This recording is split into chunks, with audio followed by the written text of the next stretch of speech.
Hello বন্ধুরা, welcome জানাই আমার এই ইউটিউব চ্যানেলে। আশা করি তোমরা সবাই ভালো আছো। আজকে আমি ত্রিপুরা TET-2 এবং STGT এক্সামের জন্য ইতিহাসের ষোড়শ মহাজনপদ নিয়ে বিস্তারিত আলোচনা করছি, ঠিক আছে? তাহলে প্রথমে দেখো এখানে কি আছে। বুদ্ধ অঙ্গুত্তর নিকায় থেকে ষোড়শ মহাজনপদের কথা জানা যায়। তাহলে আমরা ষোড়শ মহাজনপদের কথা কোথায় থেকে জানি? বুদ্ধ অঙ্গুত্তর নিকায় থেকে, ঠিক আছে? খ্রিস্টপূর্ব ষষ্ঠ শতকে ভারতের 16টি ষোড়শ মহাজনপদ ছিল। খ্রিস্টপূর্ব ষষ্ঠ শতকে ভারতের 16টি বা ষোড়শ মহাজনপদ ছিল। এরপর দেখো কি আছে, জন কথার অর্থ হলো উপজাতি বা গোষ্ঠী, আর জনপদ কথার অর্থ হলো রাজ্য বা এলাকা। এছাড়াও মহাজনপদ কথার অর্থ হলো শক্তিশালী বৃহত্তর রাজ্য। ওকে, নেক্সট দেখো, অঙ্গুত্তর নিকায় যে 16টি রাজ্যের কথা আছে, সে 16টি রাজ্য হলো কি কি রাজ্য? দেখো, কাশী, কৌশল, অঙ্গ, মগধ, বীরজি বা বর্জি, মল্ল, চেদি, বৎস, পাঞ্চাল। এরপর আছে মৎস্য, সুরসেন, অসমক, অবন্তী, গান্ধার এবং কম্বোজ। ঠিক আছে, এই 16টি মহাজনপদ ছিল ষোড়শ শতকে। ওকে, এরপর দেখো, এরপর কি আছে দেখো, কম্বোজ রাজ্যের অবস্থান ছিল গান্ধারের নিকটে, অর্থাৎ ভারতের উত্তর পশ্চিম অঞ্চলে কম্বোজের অবস্থান ছিল। ঠিক আছে, এরপর দেখো, আর্যরা ভারতে প্রবেশের সময় কম্বোজে বসবাস করত। তাহলে আর্যরা যখন ভারতে প্রবেশ করেছিল তখন তারা কোথায় বসবাস করতো? কম্বোজে। ওকে, এরপর দেখো, কম্বোজের রাজধানী ছিল রাজপুর। কম্বোজের পুরনো রাজধানী কোথায় ছিল? রাজপুর। আর এটা বর্তমানে অবস্থান হচ্ছে দক্ষিণ পশ্চিম কাশ্মীর। ওকে,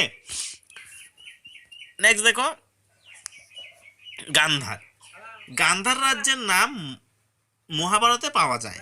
ধৃতরাষ্ট্রের পত্নী ছিলেন গান্ধার দেশের রাজকন্যা। ওকে, এরপর দেখো, গ্রিকরা গান্ধারকে গান্ধারিস বলে উল্লেখ করেছেন, আর গান্ধার রাজ্যের রাজধানী ছিল তক্ষশিলা।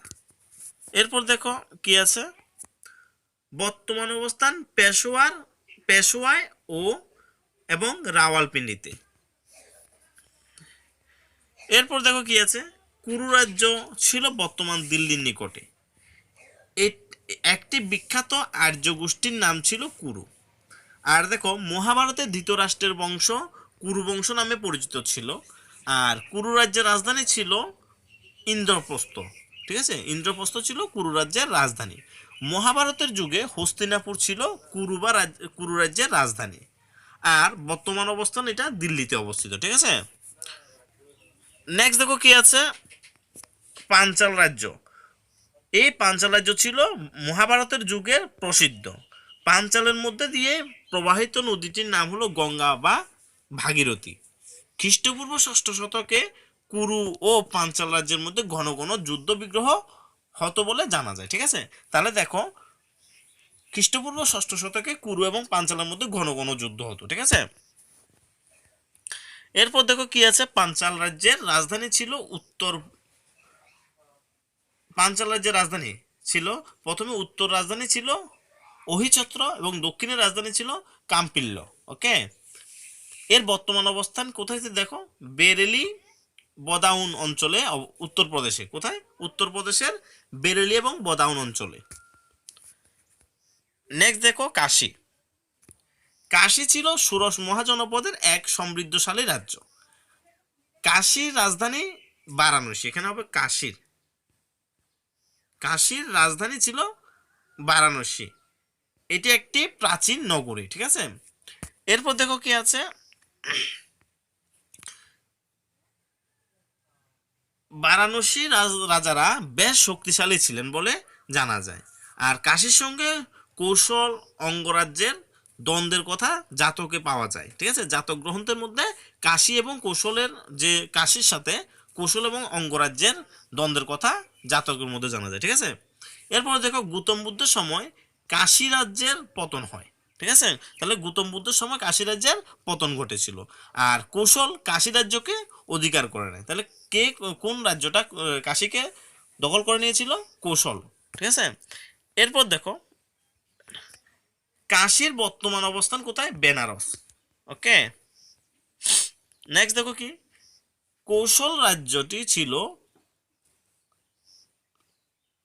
কুশল রাজ্যের কাছে ছিল প্রতিবেশী দেশ এক বৃহৎ রাজ্য, ঠিক আছে।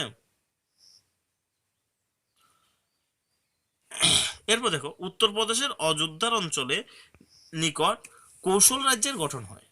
তাহলে উত্তরপ্রদেশের অযোধ্যা অঞ্চল নিয়ে কৌশল রাজ্য গঠিত হয়। কৌশল রাজ্যের রাজধানী ছিল শ্রাবস্তি, আর কৌশল রাজ্যের বর্তমান অবস্থান অযোধ্যায়, ঠিক আছে। আর এরপর কি আছে দেখো বৎস। বৎস রাজ্য ছিল উত্তরপ্রদেশের গাঙ্গেয় ভূমিতে অবস্থিত, ঠিক আছে। এলাহাবাদের কাছে যমুনা নদীর তীরে কোশাম্বীনগর ছিল বৎস রাজ্যের রাজধানী। এই রাজ্যের কৃষিতে খুব উন্নত ছিল।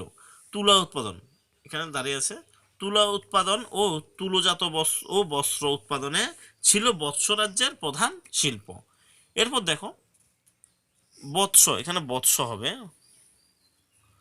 বৎস রাজ্যের বর্তমান হবে না, বৎস রাজ্যের বর্তমান অবস্থান এলাহাবাদ। ওকে, নেক্সট দেখো কি আছে, নেক্সট আছে মৎস্য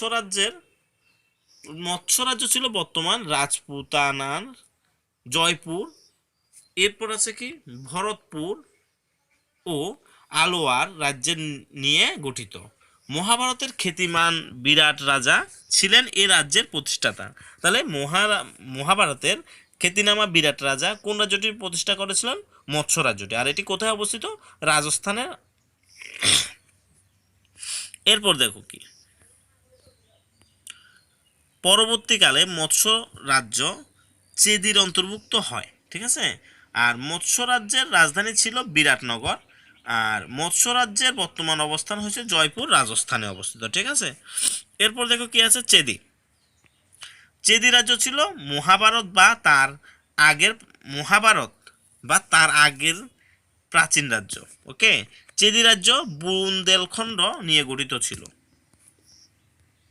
এরপর দেখো কি আছে চেদি রাজ্য বুন্দেলখণ্ড নিয়ে গঠিত ছিল। পরে মৎস্য রাজ্য চেদির অন্তর্ভুক্ত হয়ে যায়। চেদি রাজ্যের রাজধানী ছিল শক্তিমতি। আর চেদি রাজ্যের বর্তমান অবস্থান বুন্দেলখণ্ড। ওকে, খুব গুরুত্বপূর্ণ টপিকটা, ভালো করে দেখবে, ঠিক আছে। এরপর দেখো সুরসেন ছিল উত্তরপ্রদেশের মথুরা অঞ্চলের অবস্থিত। মথুরা ছিলেন সুরসেন রাজ্যের রাজধানী। মহাভারতের যুগে এ রাজ্যের যদুবংশ রাজত্ব করত। সুরসেনের রাজা অবন্তীপুত্র ছিলেন বুদ্ধের শিষ্য। তাহলে সুরসেনের রাজা অবন্তীপুত্র ছিলেন কার শিষ্য? বুদ্ধের শিষ্য। এর বর্তমান অবস্থান মথুরা।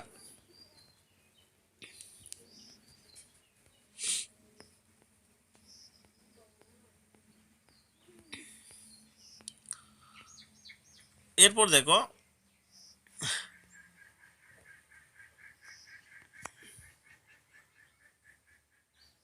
অবন্তী ছিল মালব ও মধ্যপ্রদেশের কিছু অংশ নিয়ে গঠিত, ঠিক আছে। এই রাজ্যের মধ্যে দিয়ে প্রবাহিত ছিল বেত্রবতী নদী। আর অবন্তী রাজ্যের উত্তর রাজধানী ছিল উজ্জয়িনী এবং দক্ষিণের রাজধানী ছিল মহিষমতি।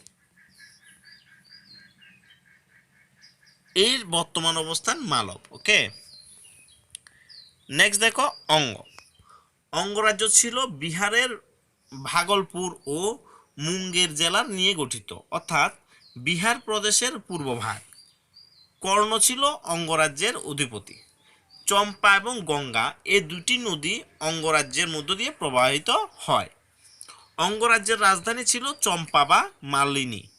মগধের সঙ্গে ছিল অঙ্গের তীব্র প্রতিযোগিতা, ঠিক আছে। এর ফলে মগধ রাজ্যকে গ্রাস করে। বর্তমানে অবস্থান কোথায়? পূর্ব বিহারে। তাহলে বর্তমানে অঙ্গরাজ্যের অবস্থান কোথায়? পূর্ব বিহারে, ঠিক আছে।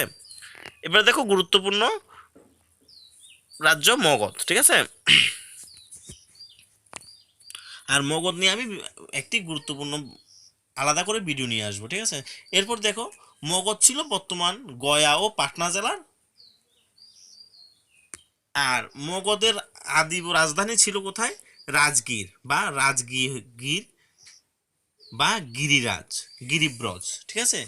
মগধের মধ্য দিয়ে গঙ্গা নদী প্রবাহিত হয়েছিল। তাহলে মগধের মধ্য দিয়ে কোন নদীটা প্রবাহিত হয়েছিল? গঙ্গা নদীটা, ঠিক আছে। এরপর দেখো কি আছে, খ্রিস্টপূর্ব 6ষ্ঠ শতকে মগধের হর্ষঙ্ক বংশ রাজত্ব করত। মগধ ছিল প্রসারণশালী সাম্রাজ্যবাদী রাষ্ট্র, ঠিক আছে। এরপর দেখো কি আছে, শেষ পর্যন্ত মগধকে কেন্দ্র করে এক সর্বভারতীয় সাম্রাজ্য গড়ে ওঠে। এর বর্তমান অবস্থান দক্ষিণ বিহারে। এবার দেখো, বিজি বা বর্জি ছিল একটি স্বয়ংশাসিত প্রজাতান্ত্রিক রাজ্য। মহাবীরের জন্ম হয় এই রাজ্যে। বৈশালী ছিলেন লিচ্ছবিদের রাজধানী। এর বর্তমান অবস্থান উত্তর বিহারে, ঠিক আছে।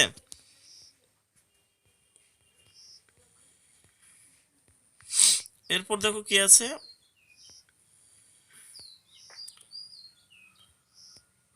মল্ল। মল্ল রাজ্য ছিল সম্ভবত উত্তরপ্রদেশের গোরক্ষপুর জেলায়, ঠিক আছে। এ রাজ্যের রাজধানী ছিল কুশীনগর ও পাবা। খ্রিস্টপূর্ব 6ষ্ঠ শতকে মল্ল রাজ্যের প্রজাতান্ত্রিক শাসন প্রচলিত ছিল। ওকে।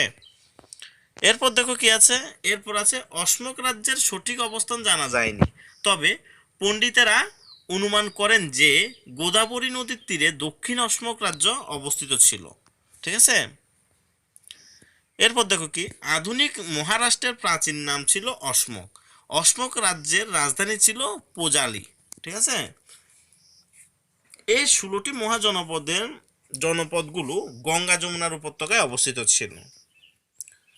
একটা গুরুত্বপূর্ণ প্রশ্ন, এটা সবাই কনফিউশন থাকে, দক্ষিণ ভারতের অশোক রাজ্য ছিল একমাত্র জনপদ। তাহলে দক্ষিণ ভারতে শুধু একটি রাজ্য ছিল 16 মহাজনপদের, সেটা কোনটি? অশোক, ঠিক আছে।